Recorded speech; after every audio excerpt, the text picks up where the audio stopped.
رہے ہیں جہیز سے ریلیٹڈ، یعنی کہ جہیز دینا جائز ہے، جہیز دینا کتنا ضروری ہے، جہیز کے بغیر آج کل لڑکیوں کی شادیاں نہیں ہو رہی ہیں۔ مین چیز جو ان کی شادی میں بڑی سے بڑی ریسٹرکشن سے بھی بڑی جو ریسٹرکشن ہے وہ جہیز ہے، کہ اگر لڑکی کے پاس جہیز نہیں ہے تو اس کی شادی نہیں ہو رہی، اس لیے کہ وہ ویل سیٹلڈ نہیں ہے، وہ افورڈیبل نہیں ہے، ان کے پاس اتنی کیپیبلٹی نہیں ہے کہ وہ جہیز ادا کر سکیں، اپنی لڑکی کو جہیز دے سکیں، تو اس وجہ سے اس لڑکی کی شادی نہیں ہو رہی ہوتی ہے، کوئی اس کا رشتہ نہیں لے رہا ہے کیونکہ اس لڑکی کے پاس دینے کے لیے جہیز نہیں ہے۔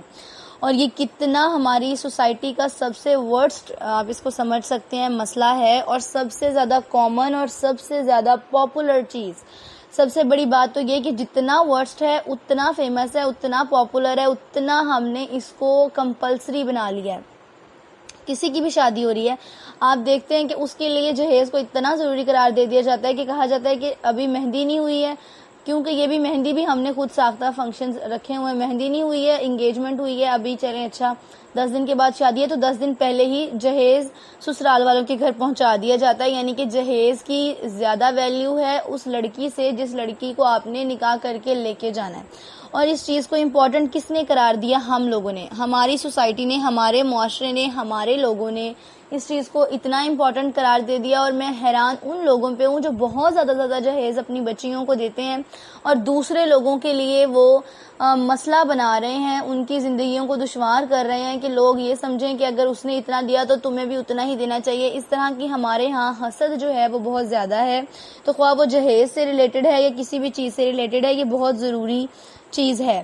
اچھا جی، مجھ سے یہ کوشچن کیا گیا جہیز سے ریلیٹڈ کہ کیا جہیز دینا جائز ہے یا جہیز میں لڑکے والوں کی کوئی ڈیمانڈ کرنا جائز ہے، یا لڑکی بھی تو حق مہر لکھواتی ہے تو جہیز بھی ضروری ہوتا ہے۔ لڑکی جو حق مہر لکھواتی ہے، پہلے تو میں یہ چیز کلیئر کر دوں، لڑکی خود نہیں لکھواتی ہے، اس کے پیرنٹس لکھواتے ہیں، اس کے والد لکھواتے ہیں، اور جتنا شرعین حق مہر ہے اتنے کے حساب سے ہی حق مہر لکھوایا جانا چاہیے۔ حق مہر بھی اتنا زیادہ نہیں لکھوایا جانا چاہیے کہ بعد میں جہیز کے لیے آپ لوگوں کی ڈیمانڈز بڑھ جائیں، ٹھیک ہے۔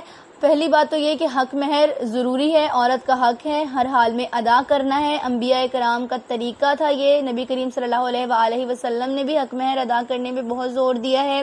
عورت جس سے شادی کی جائے اس کا حق مہر ادا کرنا ضروری ہے، یہ سنت ہے، ٹھیک ہے۔ تو اس کے بارے میں ہم اس کو جہیز کے ساتھ ریلیٹ نہیں کر سکتے ہیں کیونکہ یہ تو سنت ہے، لیکن جہیز دینا یہ کہاں کی سنت ہے، یا جہیز لینا یہ کہاں کی سنت ہے؟ آپ لوگوں نے کس حدیث میں پڑھا ہے، یا کس آپ نے قرآن پاک میں پڑھا ہے، یا کہاں کسی ایسی اتھینٹک بک میں لکھا ہوا آپ نے پڑھا ہے کہ جہیز لازمی دینا چاہیے؟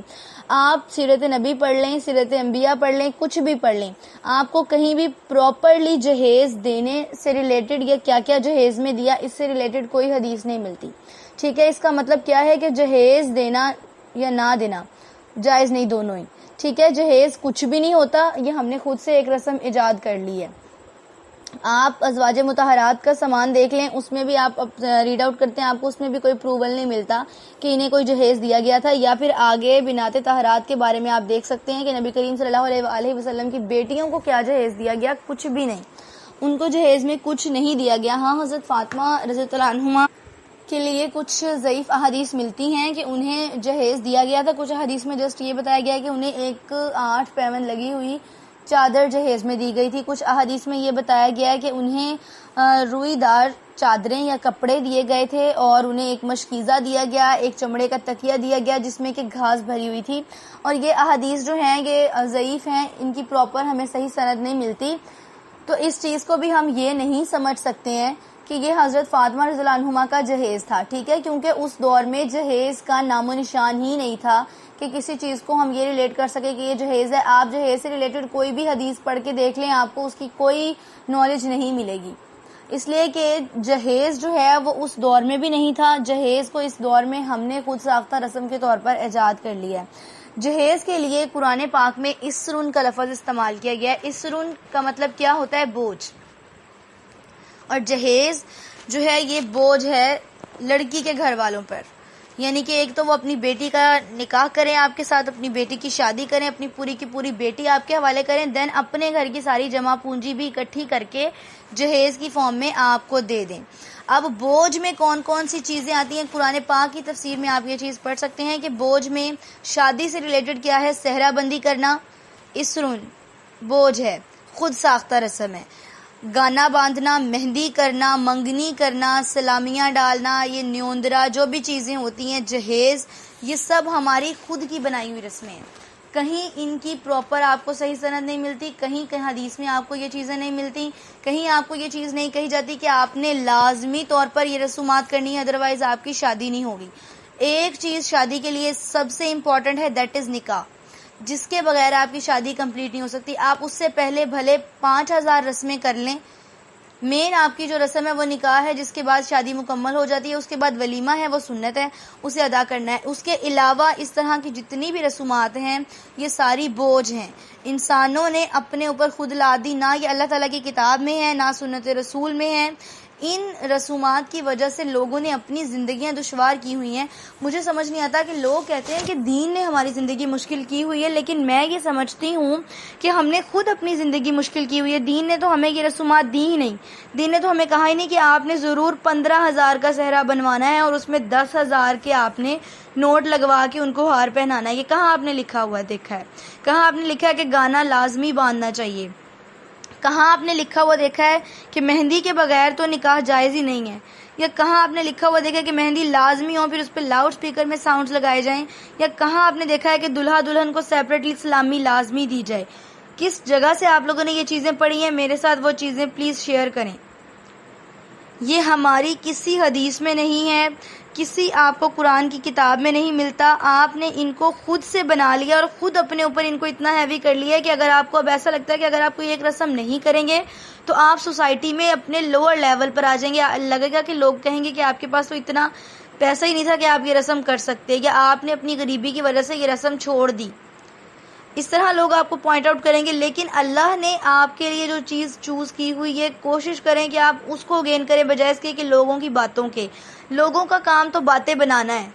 آپ اگر کچھ ٹھیک کر رہے ہیں، لوگ اس پہ بھی کہیں گے کہ یہ تو ٹھیک ہی کرتی رہتی ہے۔ اگر آپ کچھ غلط کر رہے ہیں تو لوگ اس پہ پہلے کہیں گے کہ آپ کچھ غلط ہی کرتی رہتی ہیں۔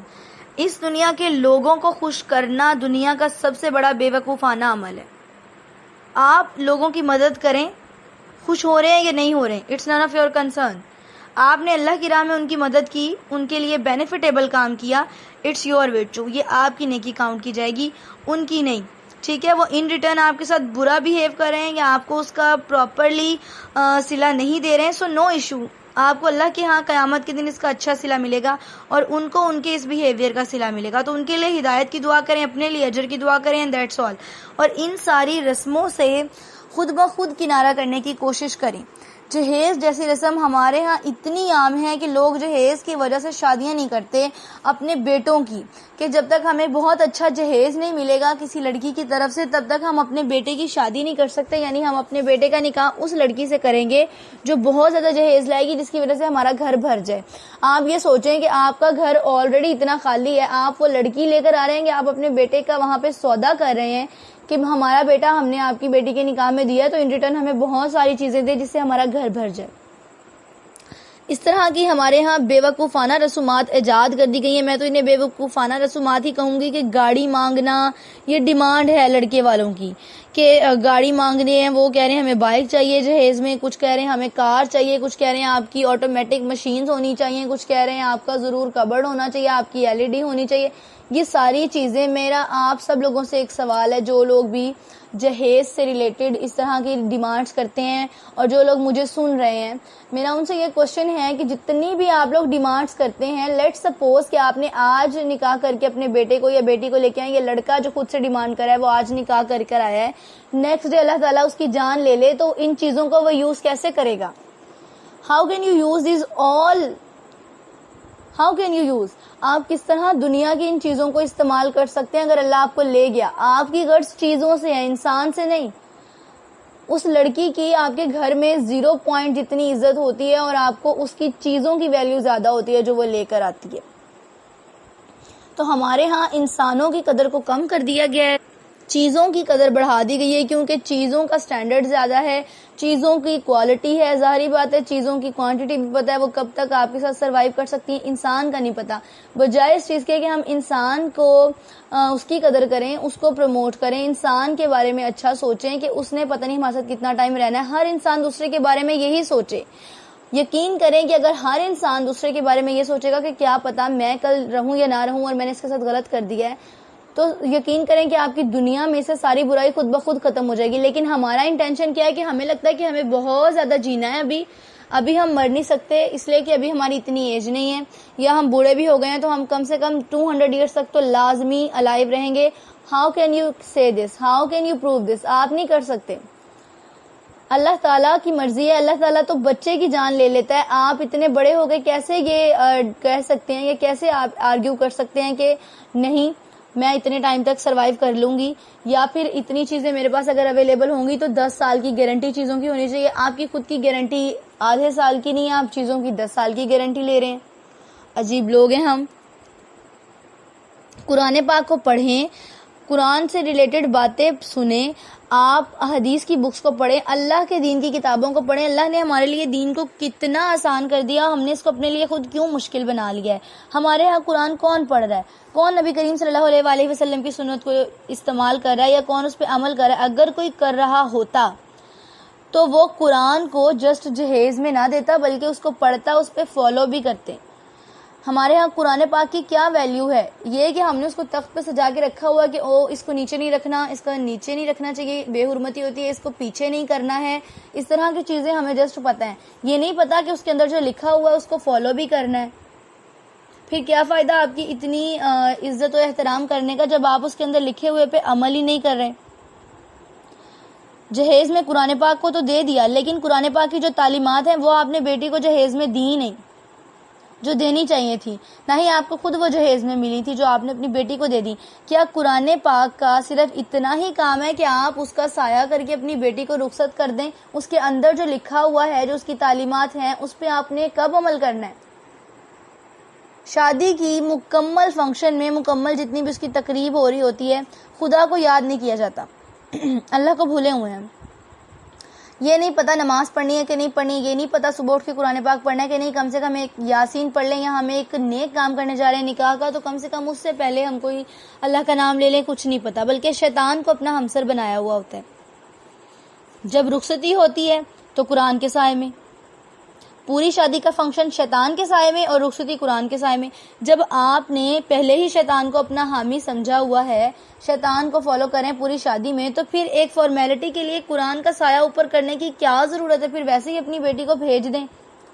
پھر کوئی ضروری ہے کہ آپ بہت مہنگا, بہت اچھی جلد کا قرآن پاک لیں, اس پہ بہت مہنگا غلاف چڑھائیں, وہ اس لیے کہ صرف سایہ کرنا ہے لوگوں کو, وہ بھی دکھانے کے لیے کہ ہم نے اتنا جو ہے وہ ایکسپینسو غلاف اوپر دیا اور پھر ہم نے اپنی بیٹی کو اس سائے میں رخصت کیا. یہ نہیں پتا کہ اس کے اندر جو لکھا تھا وہ بیٹی کو بتایا, اس میں اس کو رخصت کیا یا نہیں کیا. قرآن نازل کرنے والے کو ناراض کر کے اس کے سائے میں بیٹی کی رخصتی ہو رہی ہے. کیا کمال بات ہے ہمارے معاشرے کی. پھر کہتے ہیں کہ رشتہ کامیاب نہیں ہوتا.